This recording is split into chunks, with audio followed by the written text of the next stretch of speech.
What's up, guys? Barry Game here, back with some more AFK Journey, and today we have a pretty interesting spoiler of the upcoming next Celestial / Hypogen, and it's kind of exactly who we were thinking. They posted on Facebook saying the stars from the Stargate station are combining into a special image. What's this? Something is happening. So let's jump into this image. Let's talk about it, because I'm pretty sure this is confirmation that Talene is coming.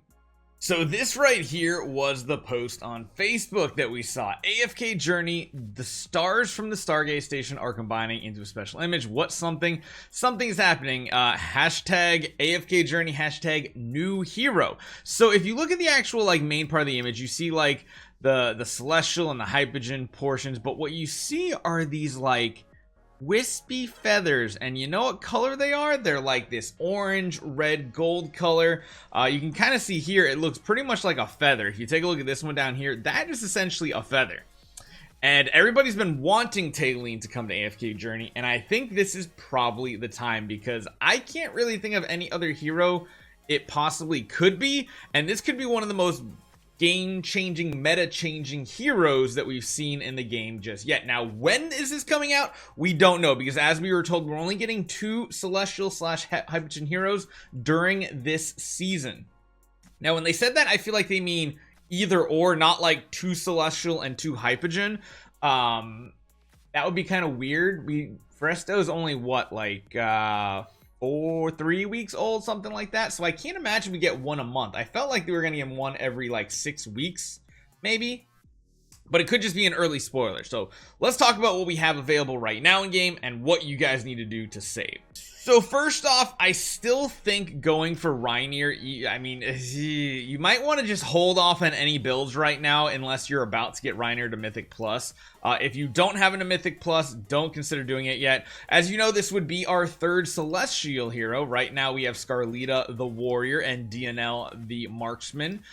Technically we have Rogue, Tank. The only thing we don't have is Mage. However, Talene is a support hero that does crazy amount of damage, healing, resurrections, all this fun stuff. So I'm kind of hyped to see what this hero might have in store.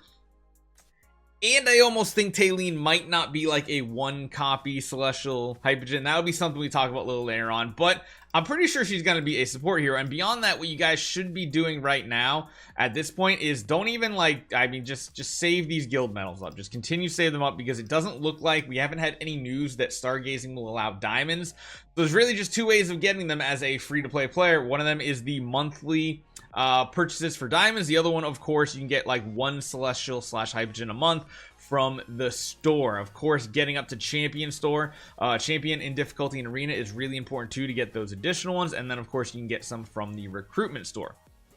I'm probably going to start storing up, because I think for us, when we were building Freyesto, we bought the additional copy, and we had 1 copy I think we got from the guild store. We still needed somewhere in the ballpark of 300 Stargazes to take him to Supreme Plus. Now, I don't know if necessarily Talene is going to need to go all the way to that max level, but it's going to be interesting, and it's really going to be interesting to see when they come out. Again, if you guys don't know who we're talking about, I'm going to show you guys here real quick.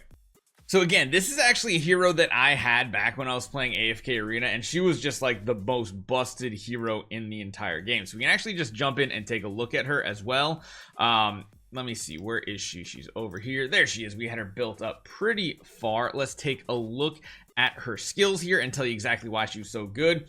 Her ultimate skill was very, very strong. She goes into a phoenix form and lasts until death, and converts her current health into a permanent shield. So essentially, just for example, she takes her health from 100%, drops it down to 10. That turns into a 90% shield then. So then she can be healed back up, and she has that additional shield, which is insane. Plus an additional permanent shield on top that is equal to her maximum health. Talene's normal attack will turn into a close range melee attack that does AoE damage. That is just really, really awesome.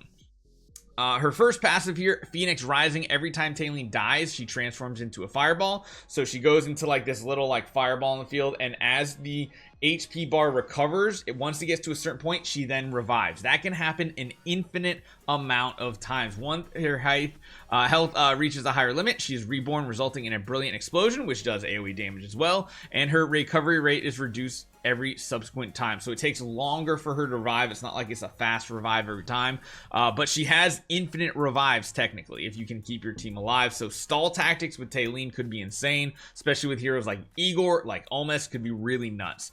Meteor Shower. Talene calls down a fiery meteorite and deals damage. So this is like a single target damage. It reminds me a lot of Florbell's like ranged attack that she has, which is pretty interesting.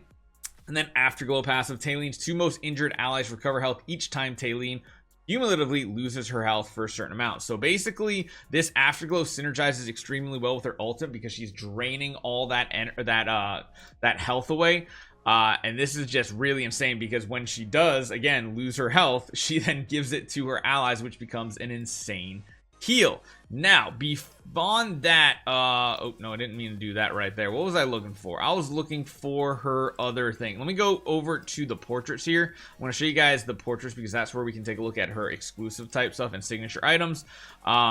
So basically every time she's reborn, she does like additional attack rating and defense rating, which is cool. Really nice thing. Increases the buffs as time goes on. Her exclusive is cool too because she deals AoE damage every second to nearby enemies when in the fireball state, which is that little state where she's basically reviving, so she does damage that way too. And then when allies in the battlefield have a lower percentage of health than Talene, she then actively converts her current health into a permanent shield of equal value for herself. If the value converted exceeds a certain amount, a meteorite with the same effect, skill as Meteor Shower, will be summoned against a random enemy. So really, really awesome. Again, I'm going to show you guys what she looks like in combat too, because she has such a unique way of fighting. I think I showed her last time too on this. You'll see some familiar faces. We got Lucius here. We got Rowan, 2 really good heroes. Not going to put Ainzul going in because that would be a little too overpowered. We had basically a light account where we're only building Celestials and things like that. So, yeah. Oh, I didn't realize you could actually tell her to follow someone now. That is pretty cool. Kind of wish she would come to the game too. She's actually really, really cool.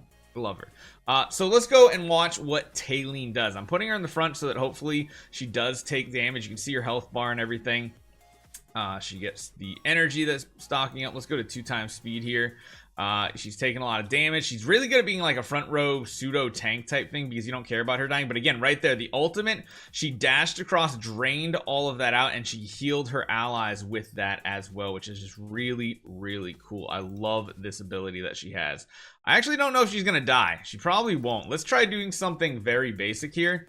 I'm going to show you guys what it looks like with 2 heroes in this battle so that you can see what happens to her. Hopefully she does go down and Arthur stays long enough. So you can see right here, she turned into that flame form right there. And then she's going to start healing essentially. If you have other healers, it can help too. But once it gets to a certain point, she goes from this fireball form and rebirths herself. And again, she uses her ultimate right here, converts her HP into a shield, which also means that HP she's losing is then healing somebody else on the battlefield. And you can see how strong she is because even if she goes down again, she goes into that flame, that fireball again, and so long as there's another ally alive, she will revive. As soon as, it's kind of like Damien, if all other allies are dead, then they're not gonna be able to do anything. But you can see most of the time she has like the best damage and the best healing on the team, even when you're set up with crazy heroes and everything. And I think this is why most people want this hero and why they're so hyped for this hero to come to the game.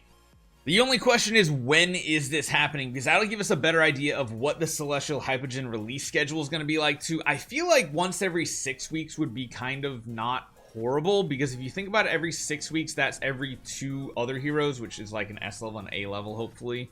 So I'm not mad at that. Like, we got Frestu, then we get Olmus, then we get like an S level, and then we get another Celestial Hypogean. That wouldn't be too bad. I mean, it's still a very fast pace. You're not gonna be able to collect them as an average player or even as a spender, but picking the right ones could be smart. So save those guild medals up. Still probably want to work on Reiner, but we'll see what her kit looks like when it comes to AFK Journey, because it seems confirmed to me at this point. Hopefully you guys enjoy this one. Make sure you guys take 1 second, hit that subscribe button. I'll see you guys next time.